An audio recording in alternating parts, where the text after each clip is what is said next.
ایک دن میں کھانا لینے گیا تو مالکن مجھ سے کہنے لگی، شایان اتنے سے وقت میں ہمیں مزہ نہیں آتا، کسی دن زیادہ وقت نکالو تاکہ ہم زیادہ سے زیادہ انجوائے کر سکیں۔ لیکن میں اب مالکن سے اس قسم کا کوئی بھی تعلق نہیں بنانا چاہتا تھا۔ میں پہلے ہی اپنے گناہوں پر بہت زیادہ شرمندہ تھا۔ میں نے کہا میں زیادہ وقت کیسے نکالوں، میں ایسا کچھ نہیں کر سکتا۔ تو پھر مالکن نے کہا چلو میں تمہیں ایک ترکیب بتاتی ہوں۔ دوسرے دن جب میں کھانا لینے گیا تو مالکن کافی خوش نظر آ رہی تھی۔ میں نے وجہ پوچھی تو وہ مجھ سے کہنے لگی، اگر تم 4-5 دن کے لیے دکان کی ساری ذمہ داریاں سنبھال لو اور گھر میں یہ بتا دو کہ دکان پر کام بہت ہے، اور یہ بھی بتا دو کہ تم رات کو گھر نہیں آ سکو گے بلکہ مالک کے گھر ہی رات گزارو گے، اگر تم ایسا کرتے ہو تو میں تمہارے مالک کو بھی دوسرے شہر بھیج سکتی ہوں۔ میں نے پوچھا وہ کیسے؟ تو مالکن بتانے لگی، مالک کی بہن پچھلے کئی دنوں سے دوسرے شہر میں بیمار ہے، لیکن مالک دکان اور گھر کی مجبوری کی وجہ سے اس کی تیمارداری کے لیے نہیں جا سکا۔ اگر تم دکان اور گھر میں رہنے کی حامی بھر لو تو میں تمہارے مالک سے بات کر سکتی ہوں۔ میرا دل تو نہیں کیا اس کام پر، لیکن میں نے حامی بھر دی۔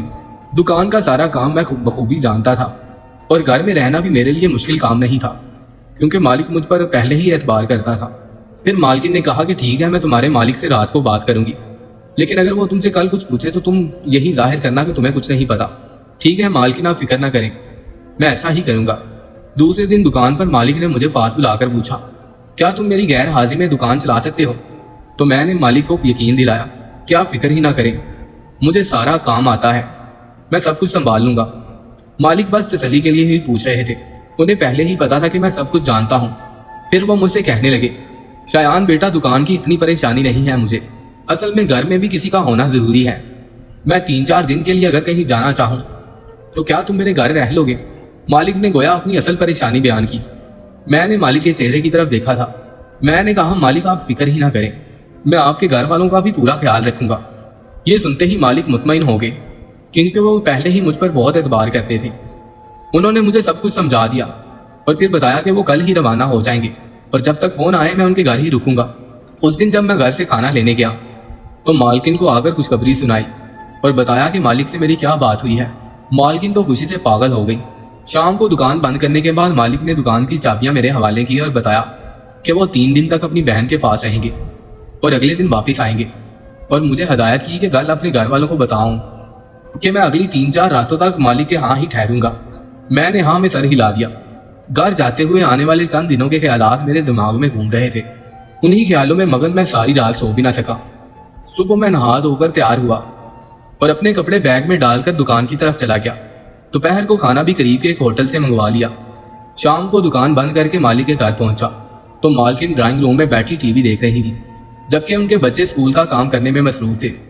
مالک نے پہلے دکان کا سارا حساب کتاب بتایا اور ساری رقم مالکن کو دی۔ پھر مالکن نے میرے لیے کھانا گرم کیا۔ میں کھانا کھا چکا تو مالکن کے قریب دوسرے صوفے پر بیٹھ گیا۔ مالکن مجھے کہہ رہی تھی کہ تم اسے اپنا ہی گھر سمجھو۔ مالکن کی بیٹی بار بار کتابوں سے اپنی نظریں اٹھا کر مجھے دیکھ رہی تھی۔ اگرچہ مالکن کے بچے مجھے جانتے تھے لیکن آج پہلی بار میں یوں ان کے گھر آیا تھا، اس لیے شاید وہ کچھ حیران ہو رہے تھے۔ مالکن کی بیٹی 14 سال کی تھی اور وہ کافی سمجھدار تھی، اسی لیے اسے پتا تھا کہ ان کا باپ گھر نہیں ہے اور میں ان کے گھر رہوں گا جب تک ان کا باپ واپس نہیں آ جاتا، اس لیے وہ نارمل ہی دکھائی دے رہی تھی۔ پھر اس نے اپنی ماں سے بہت سارے سوال کیے کہ میں ان کے گھر کیوں آیا ہوں۔ مالکن نے اس کے تمام سوالوں کے جواب دیے، اس لیے وہ بھی مطمئن ہو گئی۔ مالکن کا بیٹا کھلونے چھوڑ کر میری گود میں آ گیا اور مجھ سے کھیلنے لگا اور کھیلتے کھیلتے میرے پاس ہی سو گیا۔ مالکن نے اسے میری گود میں سے لینے کے لیے میرے قریب جھکی۔ میری نظریں غیر ارادی طور پر مالکن کی بیٹی کی طرف اٹھ گئی کہ کہیں اس نے اپنی ماں کا میرے اتنے قریب جھکنا دیکھا تو نہیں، لیکن وہ اپنے کام میں مصروف تھی۔ مالکن نے بڑی اچھی پرفیوم لگا رکھی تھی جس کی خوشبو نے مجھے تڑپا کر رکھ دیا۔ مالکن نے اپنے بیٹے کو اٹھاتے ہوئے کہا، شایان تم بھی آؤ، میں تمہیں تمہارے سونے کی جگہ دکھا دوں گی۔ میں خاموشی سے اٹھا اور مالکن کے پیچھے چل پڑا۔ مالکن نے پہلے تو اپنے بیٹے کو بیڈ روم میں لٹایا، پھر ایک کمرہ چھوڑ کے اگلے کمرے کا دروازہ کھولتے ہوئے کہا، یہ تمہارا کمرہ ہے، باتھ روم کا تم کو پتا ہی ہے کہ کہاں ہے، جب تک تم یہاں ہو تمہیں کوئی ڈسٹرب نہیں کرے گا۔ یہ بات کہتے ہوئے مالکن نے مسکرا کر کہا۔ کمرہ دیکھنے کے بعد ہم واپس ڈرائنگ روم میں آ گئے۔ جب تک بچے جاگ رہے تھے ہم کسی بھی قسم کی حرکت نہیں کرنا چاہتے تھے، لیکن ہم دونوں ایک دوسرے کی طرف دیکھ رہے تھے، لیکن ہم اپنے مچلتے دل کو ابھی قابو میں رکھنا چاہتے تھے۔ مالکن اور میں کافی دیر تک ادھر ادھر کی باتیں کرتے رہے۔ جب رات کے 9 بجے تو مالکن نے اپنی بیٹی کو سونے کے لیے کہا۔ میں بھی سونے کا کہہ کر اٹھ گیا۔ سونا کسے تھا، بس بچوں کو مطمئن کرنا تھا کہ سونے کا وقت ہو گیا۔